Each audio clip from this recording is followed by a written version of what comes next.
Hello friends, welcome to another new video. তো চলো, আজকে রাজ্যের বাজেট পেশ হলো রাজ্য বিধানসভাতে।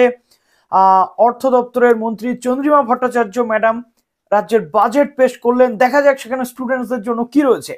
ডিসকাস করব পুরো বাজেট যেটা রয়েছে আমাদের শিক্ষা সংক্রান্ত যে বাজেট, সেটা স্কুল এডুকেশন হতে পারে, সেটা আমাদের উচ্চশিক্ষা হতে পারে। নট অনলি দ্যাট, যারা চাকরি প্রার্থী রয়েছে তাদের জন্য কিন্তু বাজেট একটা আশার আলো দেখা গেছে। ভোটের আগে বলা হচ্ছে 5 লাখ নিয়োগ হবে। পুলিশ হতে পারে, টিচিং প্রফেশন হতে পারে, যে কোনো দপ্তর হতে পারে, ক্লার্কশিপ হতে পারে, 5 লাখ নিয়োগ করবে গভর্নমেন্ট। এটা মুখ্যমন্ত্রীও বলেছেন। তো মুখ্যমন্ত্রী কি বলেছেন সেটা অবশ্যই দেখবো। তার সাথে সাথে খুঁটিনাটি বিষয় বাজেটে সেটা ডিসকাস করব। সিভিক ভলেন্টিয়ার নিয়ে একটা বিষয় উল্লেখ করা হয়েছে। এর সাথে সাথে স্কুল এডুকেশনের যে ব্যাপারগুলো রয়েছে, শুধু তাই নয়, এবার থেকে 11 থেকে শুরু হয়ে যাবে ট্যাব বিতরণের 10,000 টাকা দেওয়ার কাজ। অর্থাৎ যেটা আমরা এতদিন ক্লাস 12-এ উঠলে পেতাম, এবার থেকে ক্লাস 11 থেকে ট্যাব পাওয়ার জন্য 10,000 টাকা প্রত্যেকে কিন্তু পাবেন। ডিটেল ডিসকাশন করব। তো চলুন, যারা নতুন আছেন এই চ্যানেলে অবশ্যই চ্যানেলটিকে সাবস্ক্রাইব করে পাশে থাকা বেল আইকনটি ক্লিক করে দেবেন, যাতে সব তথ্যগুলো আপনার টাইম টু টাইম এখান থেকে পেয়ে যান। তো প্রথম রাজ্যের কোনো চ্যানেল রয়েছে আমাদের এসডি টিউটোরিয়াল গাইড, প্রথম চ্যানেল হিসাবে আপনাদের সামনে বাজেটে কি কি রয়েছে শিক্ষা সংক্রান্ত বিষয় সেটা পেশ করতে চলে এলাম। তাই ভিডিওটা প্লিজ একটু শেয়ার করে দেবেন বন্ধুদের মাঝে। একেবারেই লাইক করতে যেন ভুলবেন না, আর কমেন্ট প্রচুর চাই। আপনাদের কি মনে হচ্ছে, কেননা আপনাদের কমেন্ট পেলে আমি একটু উৎসাহিত হয়ে উঠি, নেক্সট ভিডিও আরো তাড়াতাড়ি তো আপনাদের জন্য নিয়ে আসতে পারি। তো চলুন অন স্ক্রিন আপনাদেরকে দেখিয়ে দিই। আমাদের civic police, green police, village police, তাদেরও 1,000 টাকা করে মাইনে বাড়ানো হয়েছে। আমরা 5 লক্ষ ছেলে মেয়েদের সরকারের বিভিন্ন চাকরিতে নিয়োগ করব। বাজেটে কথা বলা আছে। পুলিশ হতে পারে, টিচার হতে পারে, নানা ডিপার্টমেন্ট হতে পারে, গভর্নমেন্টের কর্পোরেশন হতে পারে, গভর্নমেন্টের মিউনিসিপ্যালিটি হতে পারে, গভর্নমেন্টের 5 লক্ষ কর্মসংস্থান সরকারিভাবে আমাদের বেকার যুবক যুবতীদের জন্য এই বাজেটে রাখা হয়েছে। 10 লক্ষ ছেলে মেয়ে ইতিমধ্যেই আমরা কর্মসংস্থান দিয়েছি, বিভিন্ন সরকারি এবং বেসরকারি কর্মচারী মিলিয়ে। এছাড়াও আমরা 6টা ইকোনমিক করিডোর করতে যাচ্ছি, যেটা ডানকুনি হলদিয়া, যেটা ডানকুনি রঘুনাথপুর, বাঁকুড়া, বর্ধমান এগুলো হয়ে যাবে, যেটা ডানকুনি কল্যাণী, যেটা ডানকুনি একেবারে মুর্শিদাবাদ হয়েও একটা আছে, পানাগড় হয়ে মুর্শিদাবাদ হয়েও আছে, মালদা, কুচবিহার। এইভাবে আমরা 6টা করিডোর করতে যাচ্ছি যাতে সব জেলাগুলো কভার হয়। তাজপুরও আছে, ডানকুনি হলদিয়া।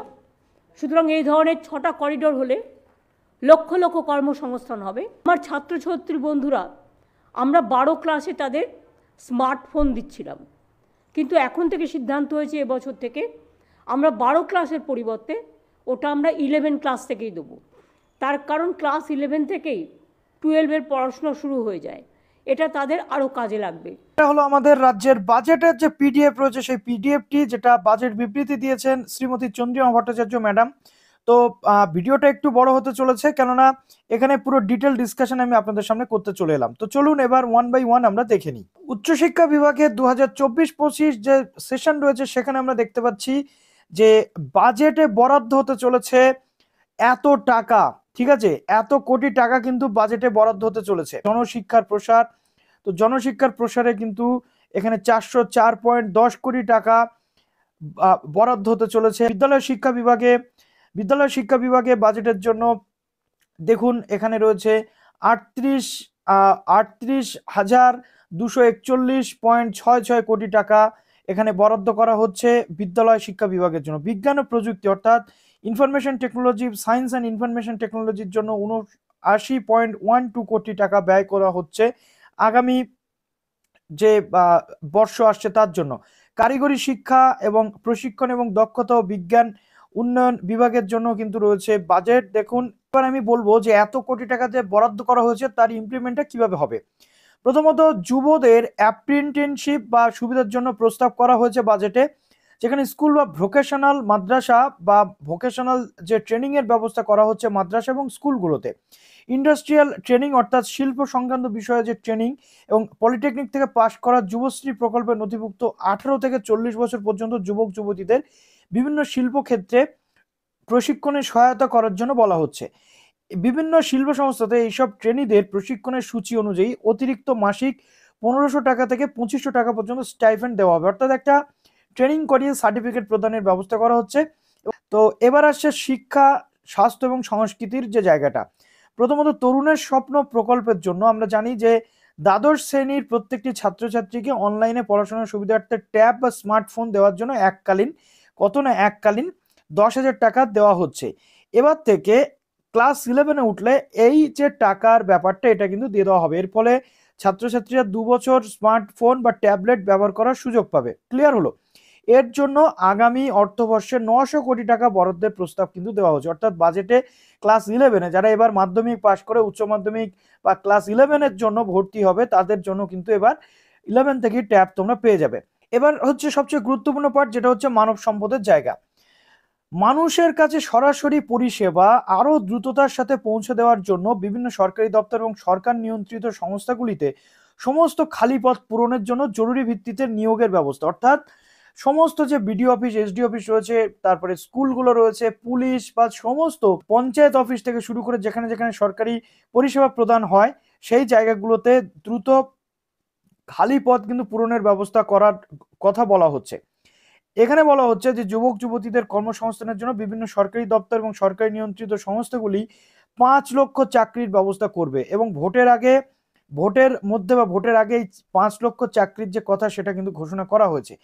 এর সাথে রয়েছে 1,50,000-এর বেশি সিভিক ভলেন্টিয়ার বা ভিলেজ পুলিশ, গ্রিন পুলিশ ইত্যাদি আইন শৃঙ্খলা বজায় রাখতে পুলিশকে সাহায্য করতে গুরুত্বপূর্ণ ভূমিকা পালন করছে এবং তাদের মাসিক যে পরিশ্রম রয়েছে বা মাসিক যে পারিশ্রমিক রয়েছে সেটা 1,000 টাকা বৃদ্ধি করা হচ্ছে। এবং আমরা জানি যে সিভিক থেকে পুলিশে নিয়োগের জন্য একটা সংরক্ষণ থাকে, সেই কোটা 10% আগে ছিল, এবার থেকে সেটা 20% বাড়ানোর প্রস্তাব করা হয়েছে এবং এক্ষেত্রে 180 কোটি টাকা কিন্তু খরচের জায়গা তৈরি করা হয়েছে এবং আইটি কর্মীকে নিয়ন্ত্রণে আনা হয়েছে এবং তাদেরকে পারিশ্রমিক ও ক্যাটেগরি অনুযায়ী বাড়ানো হচ্ছে। এর ফলে 12,000 আইটি কর্মী বা ইনফরমেশন টেকনোলজি যে কর্মী রয়েছেন তারা কিন্তু উপকার পাবেন।